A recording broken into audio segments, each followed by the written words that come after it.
Ida for calling it quits after my friend gave my dress to someone else. I 30F had a best friend, and a 28F, for over 7 years. When I got married, my mom even bought her bridesmaid dress. But over time, Anna's behavior became hard to ignore. She was always late to events, often showing up hours late and acting like it was no big deal. She'd also never contribute to potlucks, or pay her fair share at lunches or activities. She treated our mutual friend Lily poorly, even though Lily invited her to her wedding in Hens. Anna never returned the favor for her own wedding. She bragged about how amazing hers was going to be, without inviting Lily.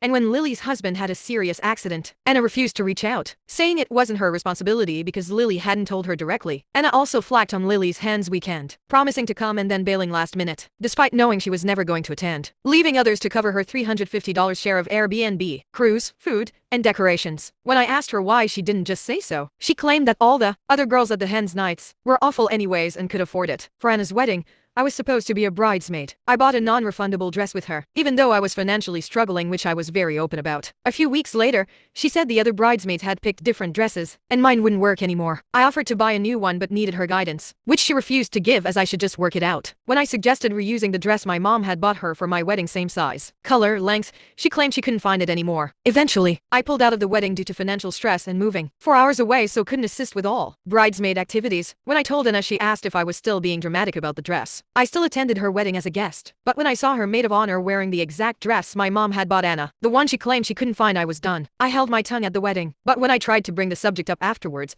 she dismissed me. Some of my friends have said, I knew she was always like this, so I should just accept it and move on. And others have said it was about time I woke up to her antics. So, Aida, for giving up on a long-term friendship? Have you ever kicked a misbehaving autistic child out of your restaurant? Yes. My name is Gina from upstate New York, and I run a family-owned pizzeria. My husband and I have been in the service industry for decades, and over the past few years, we've noticed a huge increase in rude customers, rude children, and a crazy level of entitlement. One of the rules we have in our restaurant is that nobody is allowed to talk on speakerphone, play music out loud, or have anything playing on speaker from a personal device. This is such a simple request and something that has always been the standard. We have signs up asking people not to do this, and we actually do enforce this rule. A few weeks ago, a woman was sitting with her 9-year-old son who was watching cartoons on his tablet at full volume, while also scrolling TikTok on a phone. I nicely explained to the woman that we do not allow this, as it is disruptive to other customers, and asked her to please turn off the volume. The woman rudely replied that her son has both ADHD and autism, so he needs to do this in order to sit down without making a fuss. I asked if she could please use headphones, and she snapped that her son does not like to use them. I told her that this is not acceptable, and to please either use headphones or set his devices to silent. About 10 minutes later, I was in the kitchen and heard loud banging noises coming from the dining room. I came out to find the child furiously banging his fists on the table, while the mom just sat there ignoring it. It was almost as if he was waiting for her to say something, but she did nothing. I asked her to please stop him, and she replied that he is on the spectrum and this is just